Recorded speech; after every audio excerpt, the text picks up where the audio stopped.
Welcome to the deep dive.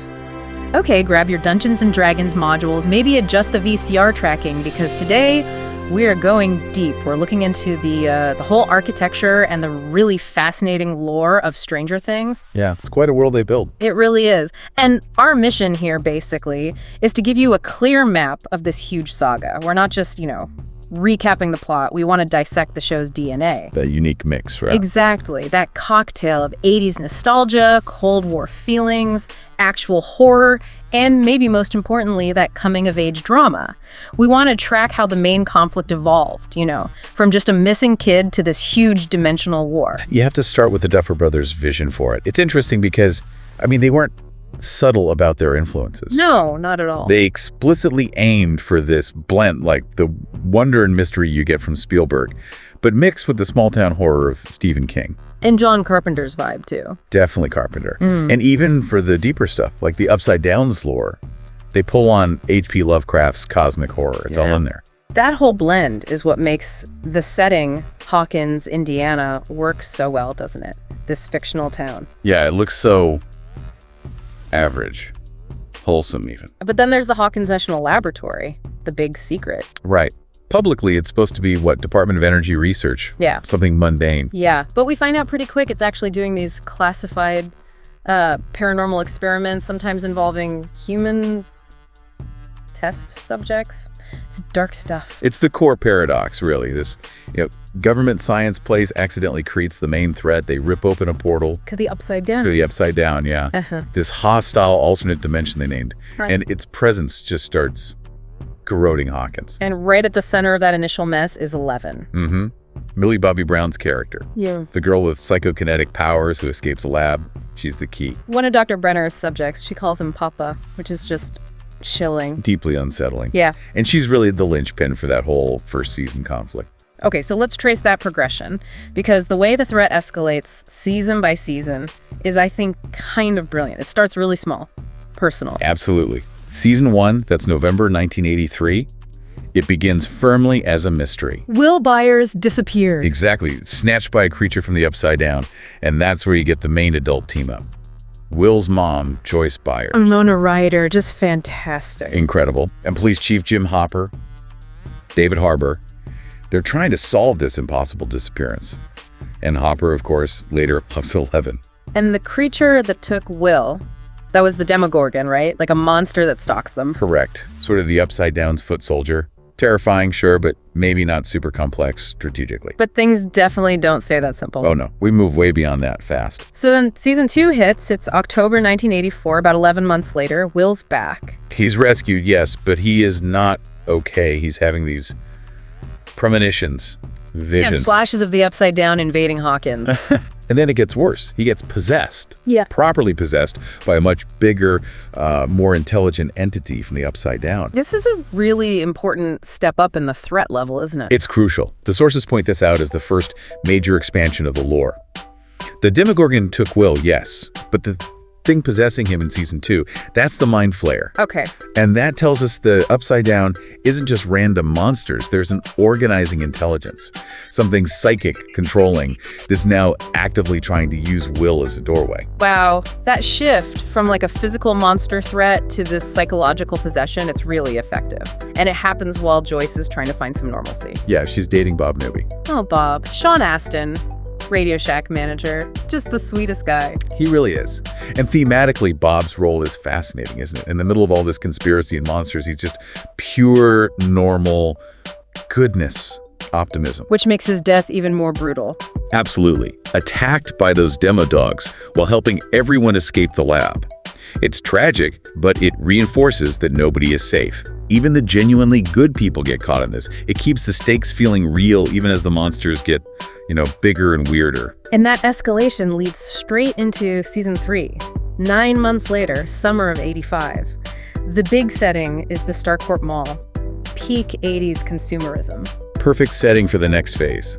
Because the threat isn't just supernatural now, it's geopolitical. The Soviets. Yep. Hidden right under the symbol of American capitalism, the mall, there's a secret Soviet lab.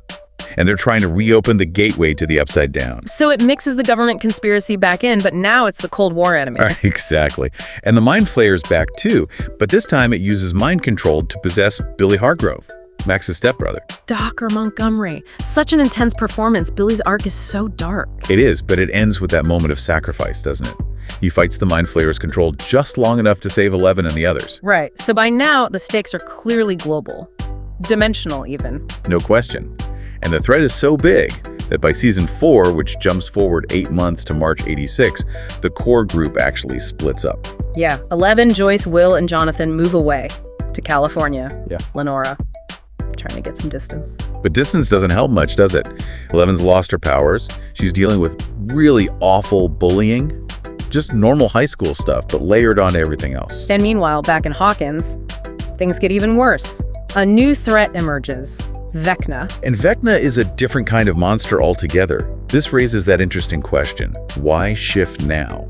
From creature horror and possession to something more like a psychological slasher. He's deliberate. Targeted extremely. Vecna is intelligent, psychic, and he specifically targets kids dealing with trauma, guilt. He feeds on it, and each murder rips open another gate between the dimensions. It's brutal. And while that's happening, Joyce and Murray. Brett Gelman, the conspiracy theorist turned private investigator. Right, they're off on this completely separate, spy mission, flying to Russia. To rescue Hopper from a gulag in Kamchatka. I mean, the show is juggling 3 major storylines at this point. Yeah, the Hawkins horror, the California struggles, and this Russian espionage plot.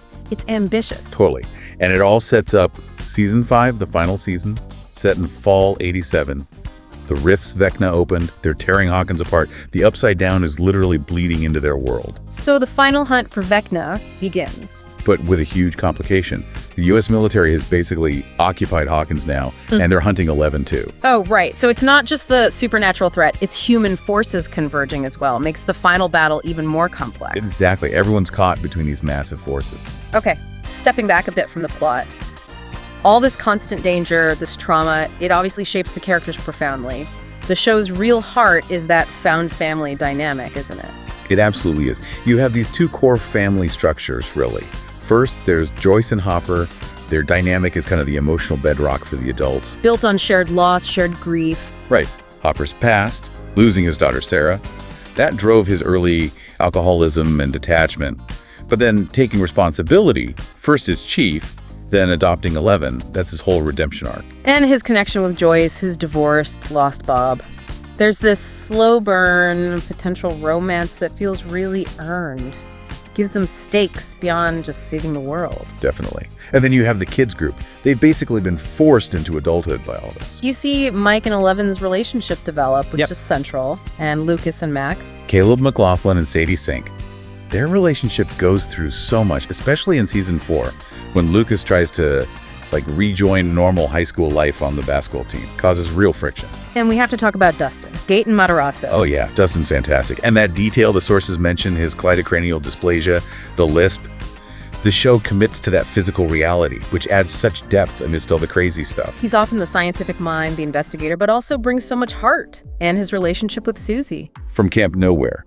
Their duet is legendary. He brings that earnestness, that joy, even when things are terrifying. Okay, here's where the human side connects directly to the big mythology.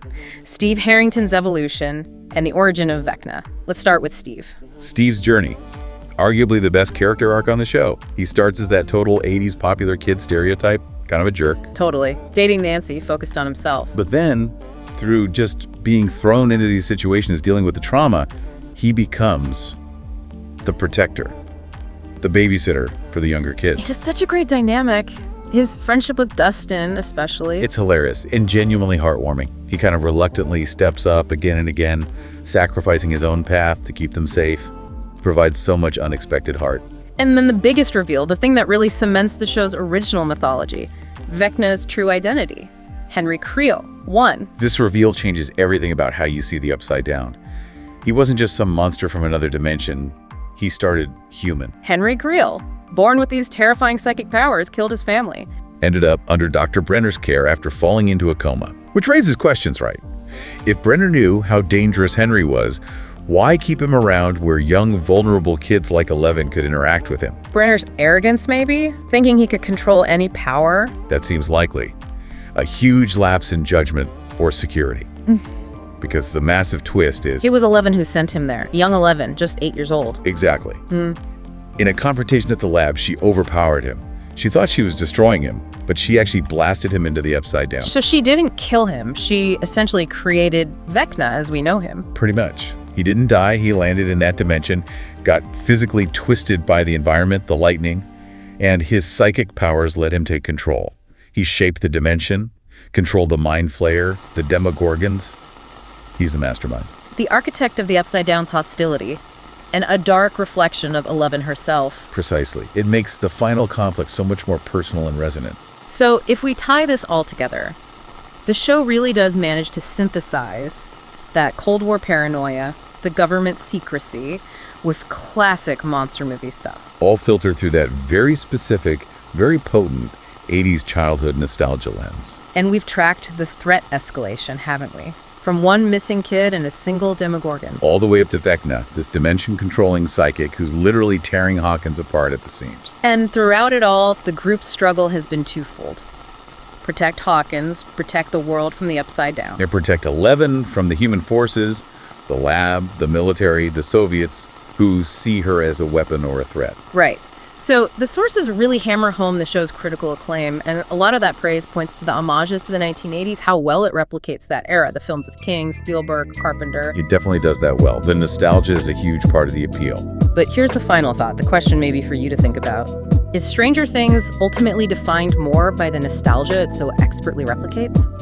Or is its lasting legacy going to be the complex original mythology it built from scratch? You know, the internal lore of Henry Creel becoming Vecna, the structure of the Upside Down, Eleven's journey. Which aspect weighs more in the end? That's a great question. What makes it truly Stranger Things? Something to chew on until that final battle for Hawkins finally arrives. Thanks for diving deep with us today.